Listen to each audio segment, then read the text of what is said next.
भगवान जगन्नाथ हुए 15 दिनों के लिए बीमार। लू लगने से भगवान जगन्नाथ स्वामी बीमार हो गए हैं। भगवान के बीमार होने से मंदिर के पट बंद कर दिए गए हैं।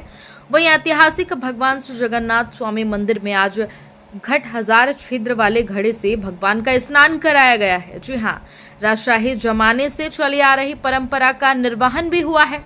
नमस्कार, मैं आपके साथ खुशी गोस्वामी। अब तक समाचार में आपका स्वागत है। रुक करेंगे खबरों की ओर। क्या आपने कभी ऐसा सुना है कि दुनिया के पालनहार भगवान खुद भी कभी बीमार पड़ जाते हैं?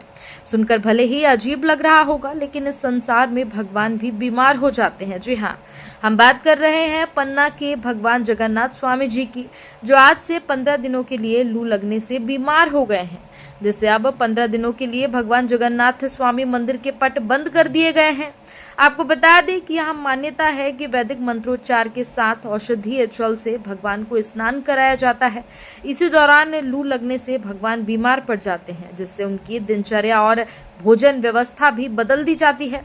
ठीक होने तक उन्हें प्रतिदिन वैद्य द्वारा दवा देने की परंपरा भी निभाई जाती है। इस दौरान मंदिर के कपाट भक्तों के लिए बंद रहेंगे।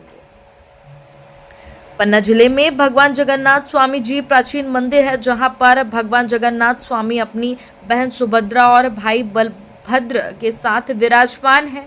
मंदिरों की नगरी पन्ना में भगवान जगन्नाथ स्वामी जी मंदिर में रथ यात्रा का कार्यक्रम बड़े धूमधाम हर्षोल्लास के साथ 175 वर्षों से भी पहले से मनाने की परंपरा चली आ रही है। लेकिन रथ यात्रा के पहले भगवान को लू लग जाने से बीमार पड़ जाते हैं। भगवान जगन्नाथ स्वामी जी को धूप में स्नान कराने से लू लग जाती है, जिसके चलते वे बीमार हो गए हैं। भगवान जगन्नाथ स्वामी मंदिर में आज के दिन सुबह राज परिवार की उपस्थिति में भगवान के स्नान यात्रा की रस्म अदायगी की गई।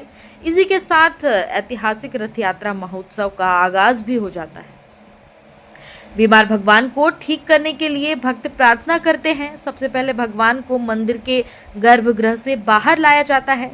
जानकारी के अनुसार बता दें कि मंदिर में प्राण प्रतिष्ठा के 36 वर्ष बाद पन्ना में भी आषाढ़ शुक्ल की द्वितीया को जगन्नाथ जी की रथ यात्रा निकालने की शुरुआत हुई।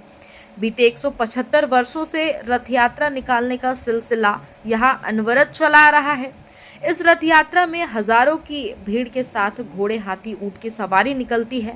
यहाँ पुरी की तर्ज पर भगवान जगन्नाथ की रथ यात्रा पारंपरिक तरीके से निकाली जाती है। पन्ना में ये भगवान जगन्नाथ स्वामी जी का मंदिर है। इस मंदिर ये अति प्राचीन मंदिर है। यहाँ पर आज स्नान यात्रा का कार्यक्रम है। यहाँ पर आज भगवान बाहर आएंगे गर्भगृह से और भक्तों को दर्शन देंगे। स्नान होगा उनका जल से के द्वारा, और एक घट लुटने की परंपरा है, जिसमें छोटा सा घड़ा होता है, उसमें जल होता है प्रभु का, और उसके बाद में भगवान अंदर जाते हैं। उस समय उन्हें लू लग जाती है और भगवान बीमार पड़ जाते हैं। इन 15 दिनों में मंदिर बंद के कपाट बंद रहेंगे। 15 दिन पश्चात वह स्वस्थ होंगे, तब उनको प्रसादी होगी और वह उन्हें भोग चढ़ेगा, जिसमें दाल, चावल, कड़ी, भात, बड़ा, ये सभी चीज़ें रहेंगी। उसके पश्चात में अगले दिन 7 तारीख को रथ यात्रा का कार्यक्रम है।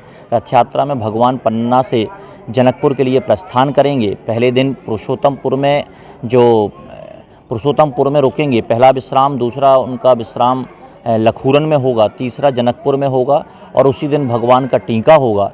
टीका के पश्चात भगवान मंदिर के अंदर जगन्नाथपुर में प्रवेश करेंगे। वहाँ पर विराजमान होंगे, और उसके विराजमान होने के ही अगले दिन माता महालक्ष्मी इसी परिसर से एक सवारी के रूप में जाती हैं और भगवान को वापस मंदिर आने के लिए आग्रह करेंगी। और उसके पश्चात में भगवान की रथ यात्रा वापसी के रूप में होगी, और 3 दिन तक लगातार, जिस प्रकार से 3 दिन जाने में उन्हें समय लगता है, ठीक उसी प्रकार से 2 दिन वापसी का समय लगता है। इस 15 दिन के दौरान भगवान को औषधियों को दिया जाता है। साथ ही साथ उनके जो एक बीमार व्यक्ति के लिए जो औषधियाँ तैयार की जाती हैं, जिस प्रकार से उन्हें रखा जाता है, ठीक उसी प्रकार से भगवान भी विभिन्न प्रकार के जो हमारे फल हैं उनका, और जो ड्राई फूड है उनको प्रसाद लगता है। और साथ ही साथ में जिस प्रकार से औषधियाँ बनाई जाती थीं पूर्व के समय में, वैद्य बनाया करते थे, उसी परंपरा के अनुसार भगवान का 15 दिन तक इलाज चलता है।